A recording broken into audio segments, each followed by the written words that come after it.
Երեկ Ռուսաստանի հյուսիսային մայրաքաղաքում քննարկումների մի ողջ շարք կայացավ, որոնց ամբողջությունն էլ ըստ էության կազմում է Պետերբուրգյան հանդիպումը։ Նախ Ռուսաստանի նախագահի հետ առանձին Հայաստանի եւ Ադրբեջանի նախագահներն են հանդիպել, ապա եռակողմ հանդիպումն է կայացել։ Ռուսական կողմի նախաձեռնությամբ եւ մասնակցությամբ Հայաստանի եւ Ադրբեջանի նախագահների հանդիպումների մի շարք կայացել էր ոչ հեռու անցյալում։ Պետերբուրգյան հանդիպումը սակայն այդ շարքից չէ եւ ավելի շատ Վիեննայում առանձնացված թեմաների շուրջ եւ դրանց տրամաբանությամբ են քննարկումները ծավալվել։ Եռակողմ հանդիպման արարողակարգային մասում Սարգսյանն ու Ալիևը չխոսեցին։ Խոսողը հյուրընկալողն էր Ռուսաստանի նախագահը։ Փակ հանդիպումից հետո էլ տարածվեց 3 նախագահների համատեղ հայտարարությունը, որը շատ թե քիչ լույս է սփռում քննարկումների տրամաբանության վրա։ Արցախի խորհրդարանի արտաքին հարցերի մշտական հանձնաժողովի նախագահը ամենից առաջ փաստն է կարևորում, որ կողմերը համատեղ հայտարարությամբ հերթական անգամ ստանձնեցին խնդիրը խաղաղ ճանապարհով կարգավորելու պարտավորություն։ Դրական է այն, որ ռեժիմը խաղաղ բանակցությունների դա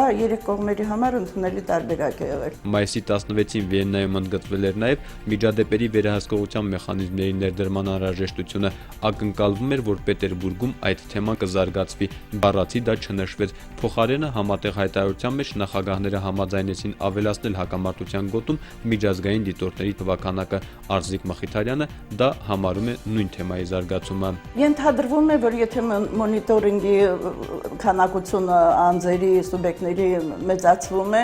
հավանաբար այդ մոնիտորինգը պետք է կատարվի որոշակի տեխնիկական միջոցների օգնությամբ։ Դա ինքնին կարծես թե տրամաբանությունը հուշում է, որ քանի որ մինչ այդ բավականին շատ էր խոսում այն մասին, որ պետք է տեղադրվեն որոշակի տեխնիկական միջոցներ, կարծում եմ հավանաբար դրա վրա առանձին շեշտադրումներ չարվեցին, որովհետև դա ենթադրվում էր ենթատեքստում։ Համատեղ հայտարարության մեջ եւս մեկ անգամ ընդգծվեց, որ կարգավորման գործընթացը շարունակվելու է ՀՀԿ Մինսկի խմբի շրջանակներում։ Միաժամանակ պայմանավորվել են նախագահների մակարդակով հանդիպումները շարունակելու մասին։ Նախագահների հանդիպումից հետո կողմերը առանձին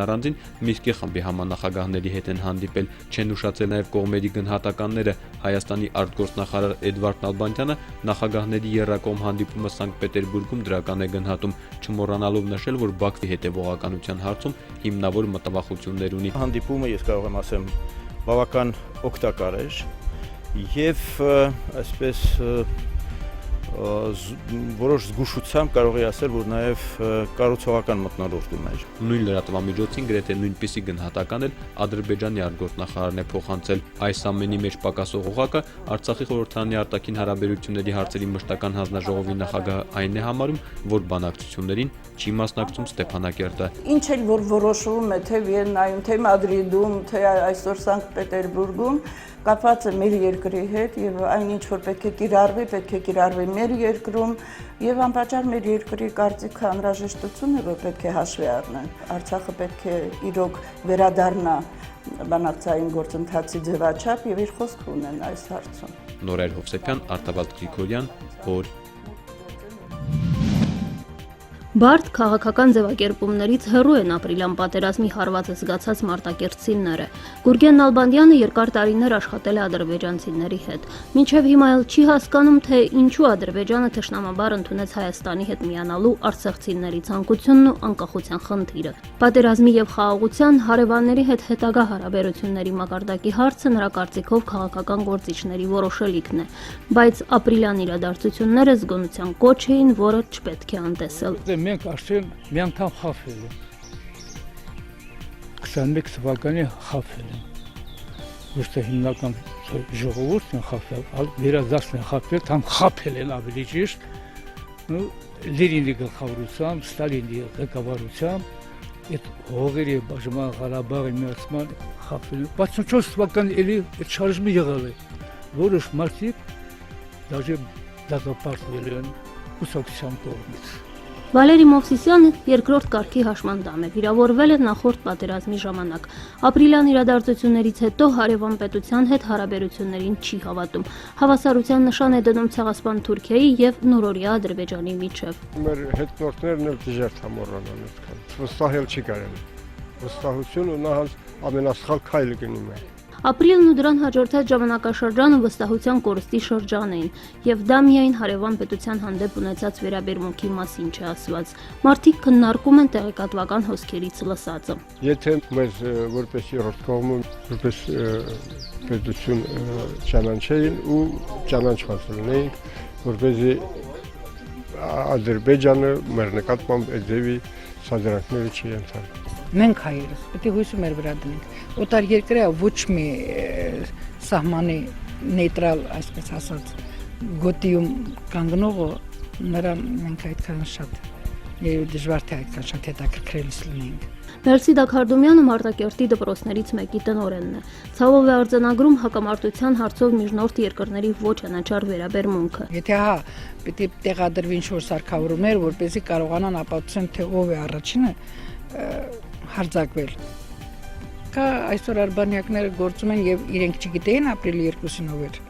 առաջինը, բայց կոնկրետ քաղաքական որևէ մի նրանց գնահատական չտրվեց, անդադ ցանկանում են հավասարություն ընդունել երկու կողմի վրա, կարծես թե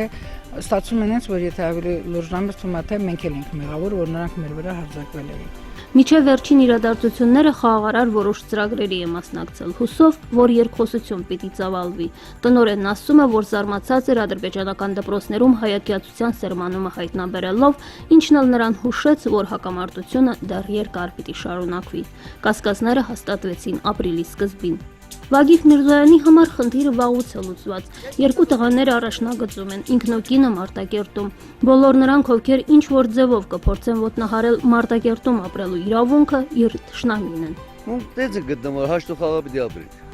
Եթե իրենք ուզեն խախտեն, իրենք վնաս են անելու։ Ու մեզ նպատակ չունենք ստեղա դուսկելի։ Ու մեր հողեն ջիրում ենք ապրում, մեր հողեն էդինք պայքարում։ Ուրիշ նպատակ չկա։ Մեր նպատակը նաև մեր հողում կապրի։ Ինչ պիտի անել հիմա հարցին մարտակերտցիները պատասխան ունեն։ Պետք է զինվել ազնվությամբ, ապրիլյան պատերազմի վերհանած թերությունների մասին խոսելով, զինվել դրանք վերացնելու աշխատասիրությամբ եւ զինվել ընդհանրապես։ Թող իրենք իրաց բանակը պայեն, մեզ մեր բանակը պայեն, բայց գրվի համար մենք ձեռնոպայեք միշտ։ Բայց փառքը չեղնի, եթե գրվի, արդեն մի քիչ պիտի սկսենք։ Ինչ անենք, պիտի գանք մեզ կտորեն մեզ։ Սրանից հետո մենք պետք է ստաֆենք եւ այդ ինձ թվում է թե եթե մեր պաշտպանությունը շատ ամուր եղավ, Մարտակերտից ոչ մեկը չի մտածել արդեն դուրս գալու մասին։ Իսկ նրանք էլ երբեք չեն կարող մտածել մեր վրա հարձակվելու մասին։ Լուսինա Ավանեսյան, Բենիկ Ղարախանյան, օր